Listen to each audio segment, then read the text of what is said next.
Ziņas sadarbībā ar SEB banku. Pulkstenis ir plus-mīnus bez ceturkšņa 8, un labrīt Latvijas studijā arī pirmais šī rīta viesis. Tas ir Vilnis Ķirsis, ekonomikas ministrijas parlamentārais sekretārs. Labrīt! Mēs runāsim par komunālajiem parādiem, par nama apsaimniekošanu, par problēmām, kas saistīts ar iedzīvotājiem. Mums ir 3 ļoti skaļi gadījumi Duntas ielā, Viestura prospektā un Dzirnava ielā Rīgā, kur notiek liela buntošanās, un izskatās, ka iedzīvotājiem būs divreiz jāmaksā par saņemtajiem komunālajiem pakalpojumiem. Šie ir vienīgie 3 gadījumi, par kuriem mēs zinām, vai ir vēl kādi gadījumi, kur šī problēma parādās, ka tā jau ir nevis tie atsevišķi gadījumi, bet kopēja tendence. Jā, jāatzīst, ka šī tiešām ir nepatīkama tendence. Salīdzinot ar pagājušo gadu, kad laikam bija viens tikai šāds gadījums, tad šogad jau tāda ir vairāk, un šie 3 nav vienīgie. Nav, protams, arī tā, ka ir pārspīlēti daudz šo gadījumu, bet viņi ir nepatīkami, un tas ir tāds jauns pavērsiens šajā lietā. Un, ja mēs runājam par iemesliem, kāpēc tā ir, iemesli, es domāju, šeit ir 2. Viens jau, kas ir tad izskanējis, tāda negodprātīga rīcība, bet ir arī tomēr tīra objektīva situācija, ka iedzīvotāji nespēja samaksāt šiem apsaimniekotājiem, un apsaimniekotājiem nav arī īsti ko tālāk pārskaitīt šo naudu siltuma piegādātājiem. Un viņi bieži kalpo tāds kā buferis pa vidam, un lai viņi šo te funkciju labi pildītu, viņiem ir jābūt pieejamiem lieliem finanšu resursiem, kas nevienmēr ir iespējams. Negodprātīga rīcība mēs varam aizstāt arī ar vārdu krāpniecība? Es pieļauju, ka atsevišķos gadījumos noteikti, jā. Izstāstiet varbūt tiem iedzīvotājiem, kuriem viss kārtībā tā schēma, kas tur īsti ir noticis, kas ir tas, kas ir vistrakākais šeit? Es negribētu komentēt konkrēts gadījums, bet bija decembrī gadījums, kur vienkārši pārvaldnieks piesavinājās 20,000 latus, lai ja nemaldos, tad paņēma no iedzīvotājiem šo naudu, nepārskaitīja tālāk un pazuda. Tad tāda ļoti vienkārši schēma. Un iedzīvotājiem ir jāmaksā vēlreiz. Viņi nekādīgi nevar izvairīties no tā. Teiksim tā, pakalpojums sniedzējs nav saņēmis šo naudu. Tātad, kaut kā viņam jāsaņem ir par savu preci naudu. Otra stāsta puse ir iedzīvotāji, kas nemaksā, dēļ tā cieši pārējie.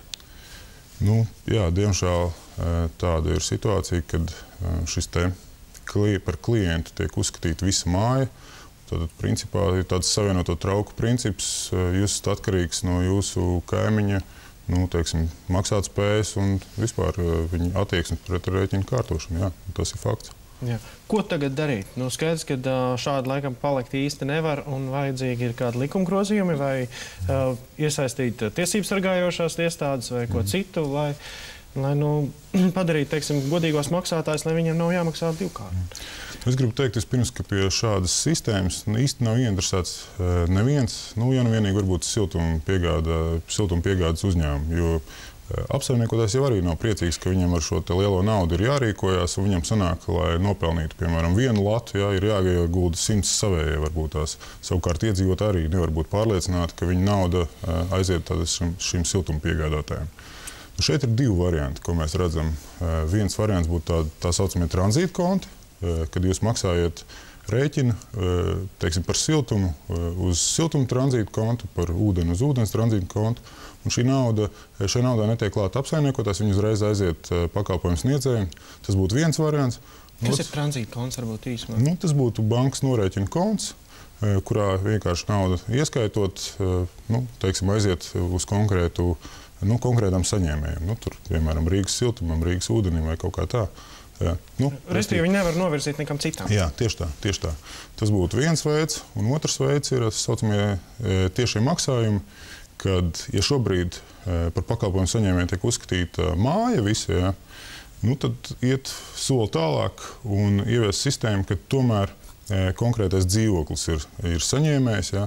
Tas it kā tehniski šķiet neiespējami, jo nav, katram dzīvoklim nav caurumu, kur var aizgriezt. Jā, bet tomēr šī te metodika ir pārskatām, un mēs tomēr varētu uzskatīt, ka šī sistēma pietiekoši caurspīdīga, lai zinātu, cik katram ir jāmaksā. Un tad novest, to cilvēku pretīm šim te pakalpojumu saņēmējiem pa tiešo, un tam būtu varbūt 2 labi efekti. Viens ir tam, ka apsaimniekotājiem vienkārši nav jākrāmējas ar šo naudu, un otrkārt, ka šis pakalpojums sniedzējs būtu ieinteresēts piedzīt šo naudu, un tādā ziņā iedzīvotājiem nebūtu jācieš par pārējo viņu kaimiņu, teiksim, maksātspēju vai maksātnespēju.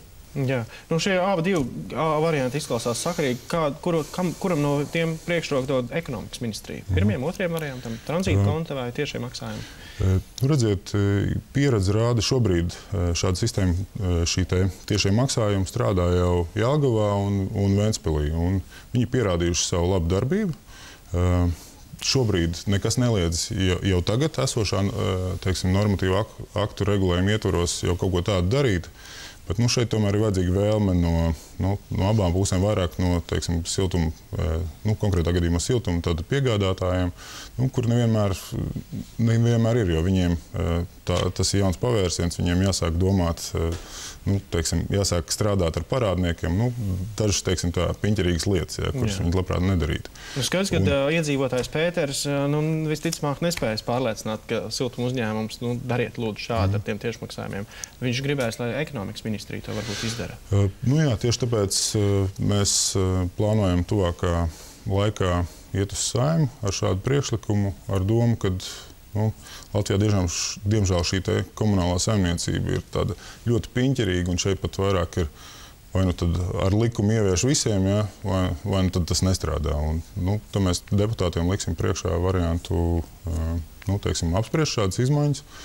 Tālāk jau no viņiem būs atkarīgs, kā viņi uzskatīs, vai šis ir labs risinājums, vai ejam šo ceļu, vai tad neejam. Bet ja ar likumu uzspiež, tas nozīmē, ka būs pie katra dzīvokļa būs jāpieliek krāns, kur var aizgriezt un atgriezt kāds. Tas atkal liels izmaksas. Nē, tas nebūs tas ceļš. Visa sistēma paliks tāda pati. Tikai tad ir zinām metodika, pēc kā var aprēķināt arī, teiksim, nevalkot siltuma krānu uz katru dzīvokli. Tad šīs sistēmas ietvaros visi zina, kā tiek rēķināts, un ar to tad rēķinās. Jā, bet, piemēram, Jānis vienalga izdomās, ka viņš negrib maksāt. Ko tad ar viņu darīs?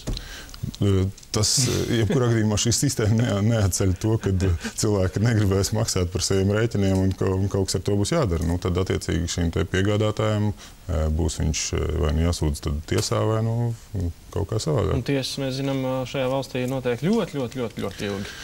Jāatzīst, ka pēdējā laikā tieši, lai pātrinātu šo komunālo pakalpojumu piedziņu, ir veikti soļi, ir ieviesti tādi rakstiskie šie procesi, un ir, teiksim, maza apmēra prasības līdz 1500 latiem ir diezgan operatīvi var izskatīt. Cik ātrā laikā tas notiek? Es atcerēšos savu konkrētu, bet tie nav katrā ziņā 3-5 gadi, kā ir varbūt citos gadījumos. Tas ir salīdzinoši ļoti ātri. Jā. Vēl ir izskanējis, iedomāsimies, ja katrs tagad savu siltumu rēķinu tur krāmēsies, tas, protams, prasa laiku, ir vieglāk, ka tomēr ir tas nama apsaimniekotājs, vai vienalga, vai tā ir privāta kompānija, vai no pašas mājas kāds ievēlēts cilvēks, kas visu kārto. Bet te izskanēja arī priekšlikums kaut ko licencēt. Šis nama apsaimniekotājs, vai tas kaut kādā veidā var palīdzēt, tas, ka viņiem ir licence. Mēs zinām, ka šis nama apsaimniekotājs tiešām ir ļoti godprātīgs un visu izdarījis pēc vislabākās sirdsapziņas. Jā. Šeit ir divas lietas. Pirmkārt, licencēšana nekādā veidā neatrisinās mums problēmu, kad kāds apsaimniekotājs negodprātīgi var rīkoties. Tātad, ja viņš gribēs piesavināties šo naudu, tad licence nepalīdzēs. Jā. Otrakārt, ir tā, ka apsaimniekošanas pakalpojums sniedz Latvijā ne tikai uzņēmumi, bet ir arī dzīvokļu īpašnieku biedrības un ir pat fiziskās personas, kas tikai apsaimnieko savu māju. Tad, ko ar viņiem, tad mēs viņus arī licencējam. Tas būtu tāda pārmērīgas prasības. Un varbūt vēl tāds aspekts ir, ka jau šobrīd šis apsaimniekošanas tirgus priekš uzņēmējiem nav ļoti pievilcīgs. Jā. Jo tur, kā jūs teicu, vajag liels šīs buferu naudas, lai izlīdzinātu maksājumus tā tālāk.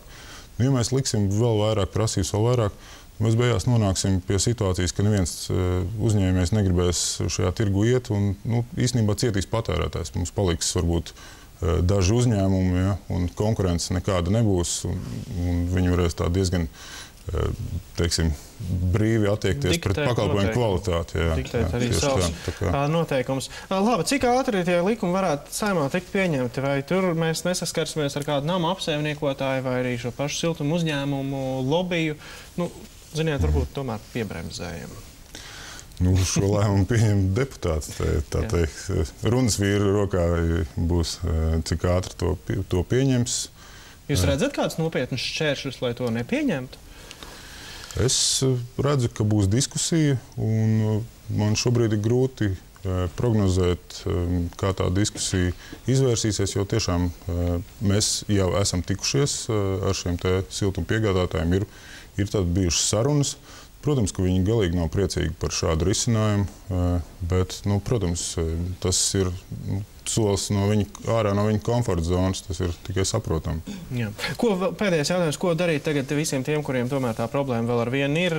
Skaidrs, ka tā ir skaistā nākotne, par kuru mēs runājam, kad ja tas tiek pieņemts, tad turpinājumā. Bet tagad, ko darīt ar visu esošo situāciju, ko darīt ar tiem nemaksātājiem, kas ir tagad, ko darīt ar tiem iedzīvotājiem, kuri ir nonākuši tajās problēmās? Vai būs kāds pagaidu risinājums arī viņiem šobrīd izstrādāts?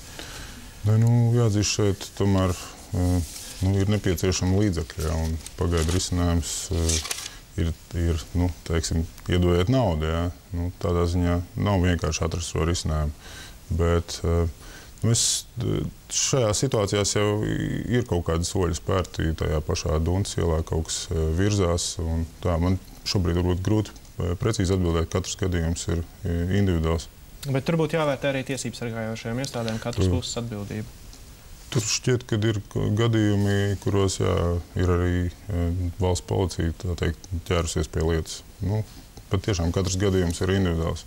Vilnis Ķirs, es saku lielu paldies par sarunu Ekonomikas ministrijas parlamentārās sekretārs, lai veicās ar šiem likuma grozījumiem. Saimām Vūksens mums rāda.